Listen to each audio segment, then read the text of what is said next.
Students, आज का topic है सिंधु सभ्यता के लोगों का धार्मिक जीवन। सिंधु लिपि अभी तक नहीं पढ़ी गई है। काफ़ी विद्वान बहुत समय से प्रयास कर रहे हैं। सिंधु सभ्यता के लोगों के धार्मिक जीवन के बारे में पुरातात्विक साक्ष्यों के आधार पर ही जानकारी प्राप्त की जाती है। विद्वानों ने सिंधु सभ्यता से प्राप्त मोहरों और मूर्तियों के आधार पर लोगों के धार्मिक जीवन के बारे में अंदाज़ा लगाया है। सिंधु सभ्यता के लोग बहुदेववादी और प्रकृति पूजक थे। हरियाणा के अनेक स्थानों से विभिन्न मूर्तियां मिली हैं जिनसे सिंधु सभ्यता के लोगों के धार्मिक जीवन के बारे में जानकारी मिलती है। पहला है मातृदेवी। मातृदेवी की पूजा अत्यंत प्राचीन है। सिंधु सभ्यता के अनेक स्थलों से मिट्टी की बनी नारी मूर्तियां बड़ी संख्या में प्राप्त हुई है। विद्वान इन्हें पृथ्वी की देवी या मातृ देवी का प्रतीक मानते हैं। मातृ देवी को उर्वरता के प्रतीक के रूप में दिखाया गया है। सिंधु सभ्यता के स्थलों से जो मरण मूर्तियाँ प्राप्त हुई हैं स्त्रियों की, उन्हें विभिन्न रूपों में दर्शाया गया है। किसी में शिशु को दूध पिलाते हुए दिखाया गया है। कोई मूर्ति ऐसी मिली है कि स्त्री के गर्भ से पौधा निकलता दिखाया गया है। मातृ देवी के सिर पर एक पक्षी पंख फैलाए बैठा है। मातृ देवी को प्रसन्न करने के लिए नरबलि भी दी जाती थी। नेक्स्ट है पुरुष देवता। एक मोहर मिली है जिस पर 3 मुख और 2 सींग वाले योगी की आकृति है। इसके चारों तरफ हाथी, बाघ, गैंडा, भैंसा और हिरण की आकृतियां हैं। विद्वानों ने अंदाज़ा लगाया है कि या तो ये पशु इनके वाहन रहे होंगे या इन पर इनका नियंत्रण रहा होगा। इस मूर्ति को पुरातत्ववेत्ता योगीश्वर एवं पाशुपत शिव का मानते हैं। एक अन्य मुहर मिली है जिस पर आधा भाग मनुष्य और आधा भाग बाघ का चित्रण किया गया है।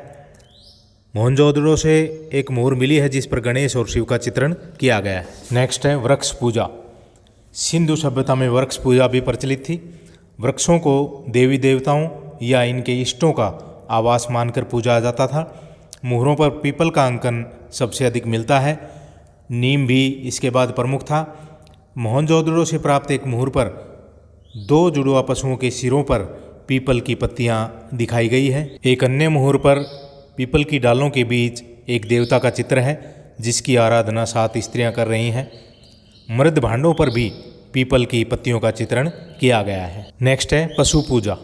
सिंधु सभ्यता में पशुओं की भी पूजा की जाती थी। पशुओं को देवताओं का वाहन मानकर पूजा जाता था। मुहरों पर अनेक पशुओं के चित्र मिले हैं। सबसे प्रमुख कुबड़दार वृषभ था। सिंधु सभ्यता में वृषभ को सबसे पवित्र पशु माना जाता था। कालांतर में वृषभ को शिव के साथ जोड़कर पूज्य माना जाने लगा। सिंह को दुर्गा का वाहन माना गया। सिंधु सभ्यता में प्रचलित नाग पूजा आज भी प्रचलित है। नेक्स्ट है स्वास्तिक चिन्ह। स्वास्तिक के चित्र भी मुहरों पर मिले हैं जो किसी देवता के प्रतीक के रूप में पूजे जाते होंगे। कुछ विद्वान स्वास्तिक का संबंध सूर्योपासना से मानते हैं। कुछ लोग इसे अग्नि पूजा का नाम देते हैं। बनावली से बड़ी संख्या में कुंड मिले हैं जिनसे आभास होता है कि इनका प्रयोग हवन यज्ञ आदि धार्मिक गतिविधियों के लिए किया जाता होगा। सिंधु सभ्यता में स्वास्तिक और स्तंभ को पवित्र माना जाता था। हिंदू धर्म में स्वास्तिक को आज भी पवित्र और मांगलिक माना जाता है। इसे चतुर्भुज ब्रह्मा का रूप स्वीकार किया गया है। स्तंभ की बौद्ध धर्म में प्रतिष्ठा थी। सिंधु सभ्यता की मुद्राओं पर इनके चिन्ह मिलते हैं। नेक्स्ट है ताबीज। सिंधु सभ्यता के लोग ताबीज धारण करते थे। इनके द्वारा वे भौतिक व्याधियों एवं प्रेतात्माओं से छुटकारा पाने का प्रयास करते थे। इस प्रकार के अंधविश्वास आज भी हिंदू धर्म में प्रचलित हैं। नेक्स्ट है जल पूजा। जल पूजा भी सिंधु सभ्यता में प्रचलित थी। स्नान को धार्मिक अनुष्ठान का दर्जा दिया जाता था। मोहनजोदड़ो में एक स्नानागार मिला है जो इसी उद्देश्य से बनाया गया था। जल को पवित्र माना जाता था और धार्मिक समारोहों के अवसर पर सामूहिक स्नान आदि का महत्व था। नेक्स्ट है धार्मिक प्रथाएं। मुहरों से पता चलता है कि देवताओं को प्रसन्न करने के लिए बलि चढ़ाई जाती थी। धार्मिक अवसरों पर नृत्य और गान की परिपाटी प्रचलित थी। बुरी शक्तियों से बचने के लिए ताबीज पहने जाते थे। लोग मरणोत्तर जीवन में भी विश्वास रखते थे। नेक्स्ट है मंदिर और पुरोहित। सिंधु सभ्यता में मंदिरों के स्पष्ट प्रमाण नहीं मिले हैं। मोहनजोदड़ो से एक भवन मिला है जो विशाल चबूतरे पर बना है। यहाँ से पत्थर की कुछ खंडित मूर्तियाँ प्राप्त हुई है। पुरातत्ववेत्ता मार्टिमर व्हीलर ने इसे मंदिर का अवशेष मानते हैं। तो इस प्रकार कहा जा सकता है कि सिंधु सभ्यता में मातृ देवी का सर्वोच्च स्थान था। पुरुष देवता की भी पूजा की जाती थी। पशुओं में सांड या वृषभ सबसे प्रमुख था। पीपल का भी सिंधु सभ्यता में प्रमुख स्थान था। सिंधु सभ्यता का सबसे गहरा प्रभाव धर्म के क्षेत्र में पड़ा। प्राकृतिक शक्तियों की पूजा भारत की सभ्यताओं में बाद में भी प्रचलित रही, भारतीय धर्म का अंग बनी रही।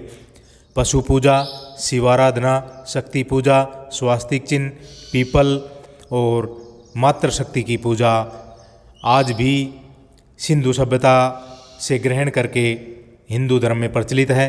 तो स्टूडेंट्स, ये थे सिंधु सभ्यता के लोगों का धार्मिक जीवन जो BA 4th सेम के लिए उपयोगी हैं।